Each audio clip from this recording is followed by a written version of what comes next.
أما بعد أعوذ بالله من الشيطان الرجيم بسم الله الرحمن الرحيم قال رسول الله صلى الله عليه وسلم رضا الرب في رضا الوالد وسخط الرب في سخط الوالد او كما قال عليه الصلاة والسلام۔ تمام حضرات مل کے درود پاک پڑھ لیا۔ الصلاۃ والسلام علیک یا سیدی یا رسول اللہ وعلی آلک واصحابک یا سیدی یا حبیب اللہ۔ الصلاۃ والسلام علیک یا سیدی یا نور اللہ وعلی آلک واصحابک یا سیدی یا نبی اللہ۔ عزیزان محترم، گزشتہ کل ہم نے والدین کی عظمت کے بارے میں چند باتیں آپ کے گوش و گزار کی تھی۔ آج انشاءاللہ پھر اسی موضوع پر چند اور باتیں آپ کے گوش و گزار کریں گے۔ حق تعالیٰ شانہ سے دعا ہے کہ اللہ تعالیٰ ہم سب کو سننے، سمجھنے اور اس پر عمل کرنے کی توفیق عطا فرمائے۔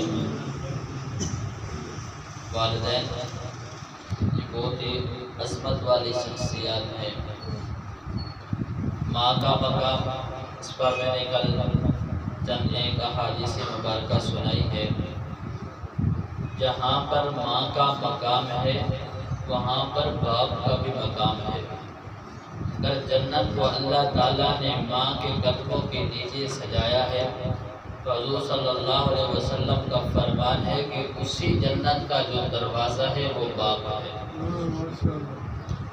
ماں راضی ہو، باپ ناراض ہو تو بندہ جنت میں تب ہی داخل ہوگا جب جنت کا دروازہ کھلے گا۔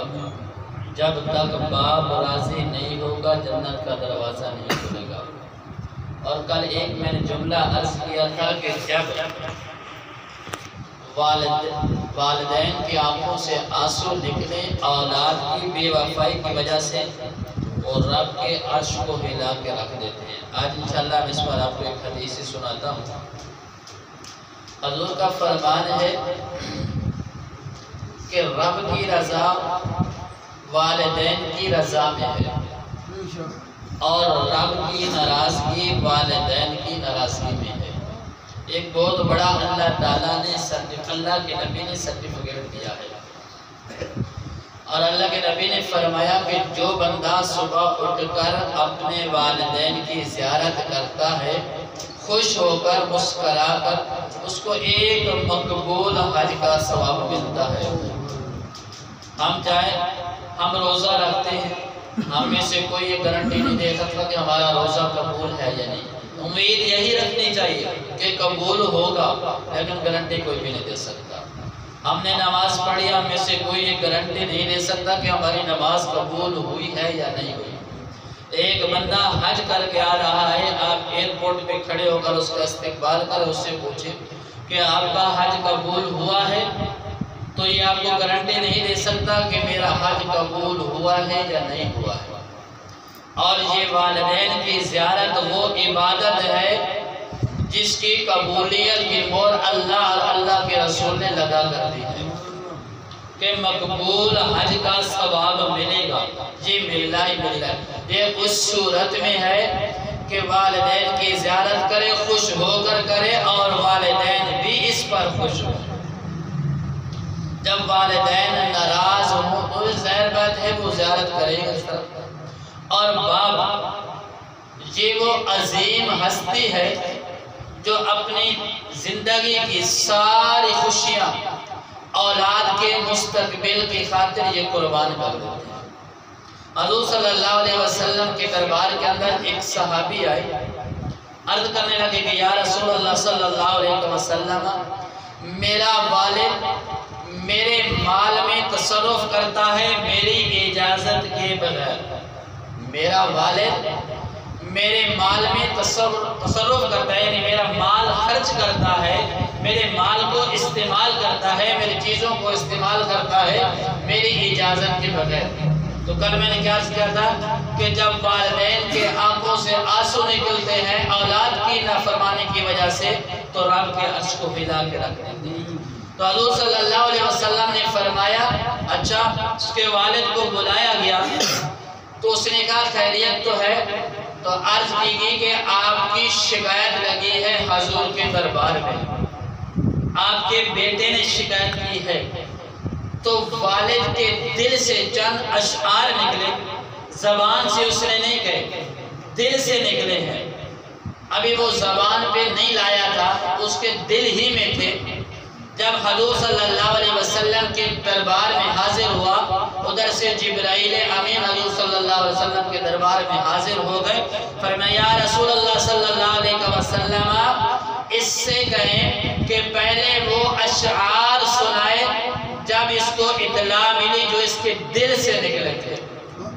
تو حضور صلی اللہ علیہ وسلم نے فرمایا کہ جب آپ چلے تھے، آپ کے دل میں جو اشعار آئے ہیں وہ سنا۔ تو سب سے پہلے اس نے کلمہ پڑھا ہے کہ وہ اشعار جو میرے دل میں تھے، میری زبان پر نہیں آئے تھے، وہ عرش پہ بیٹھنے والے رب نے سن لیے ہیں۔ اس کا مطلب ہے تو بھی سچا ہے، تیرا رب بھی سچا ہے۔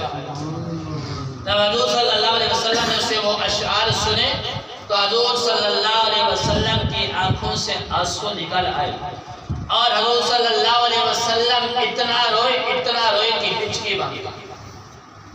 اور ان اشعار کا کچھ مطلب اور مفہوم یوں تھا کہ اے بیٹے، جب تو پیدا ہوا اس کے بعد ہم نے اپنی ذات کے لیے جینا چھوڑ دیا ہے۔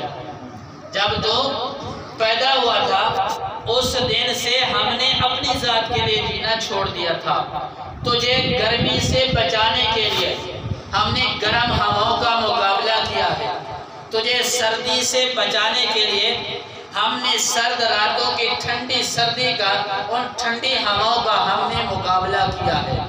چلے تو ہمیں اپنا باپ نہ سمجھتا، ہمیں اپنا نوکر ہی سمجھ لیتا، ہمیں اپنا ہمسایہ ہی سمجھ لیتا، چلے ہمسایہ سمجھ کر ہی ہم سے ہمارا حال دل پوچھ لیتا۔ اب حضور صلی اللہ علیہ وسلم کی آنکھوں سے آنسو جاری ہے، اور حضور صلی اللہ علیہ وسلم نے اس نوجوان کا گریبان پکڑ کے فرمایا کہ جا میری نظر سے دور ہو جا، تو بھی اور تیرا مال بھی تیرے باپ کے لیے ہے، تو بھی اور تیرا مال بھی تیرے باپ کے لیے ہے۔ تو ہم نوجوان جو بیٹھے ہیں، جب ہم جوان ہو جاتے ہیں نا تو ہمارے والدین بوڑھے ہو جاتے ہیں، تو ہم پھر ان سے کمی کترانے لگ جاتے ہیں کہ باپ کی باتیں ہمیں ذرا اچھی نہیں لگتی، اور ہم کہتے ہیں کہ اب کیا کریں، اللہ تعالیٰ باپ کو ہدایت دے، ہم نے دنیا کے کام بھی تو کرنے ہیں۔ تو میرے بھائی خیال رکھنا، کہیں ایسے نہ ہو کہ تیرے کسی جملے کی وجہ سے، تیرے کسی قول کی وجہ سے، تیرے کسی فعل کی وجہ سے باپ کے دل کو تکلیف پہنچے۔ جب باپ کے دل کو تکلیف پہنچتی ہے، اس کے جو دل سے الفاظ نکلتے ہیں وہ ابھی زبان پر نہیں پہنچتے، رب کے عرش کو پہلے ہلا کے وہ لکھ دیتے ہیں۔ تو حق تعالیٰ شانہ ہم سب کو والدین کا صحیح معنوں میں احترام کرنے کی توفیق عطا فرمائے۔ کل انشاءاللہ ہم فطرانے کے بارے میں اور ہمسایہ کے حقوق کے بارے میں چند باتیں آپ کے گوش و گزار کریں گے۔ حق تعالیٰ ہم سچ کو حق سچ بیان کرنے کی توفیق عطا فرمائے۔ وما علینا الا البلاغ۔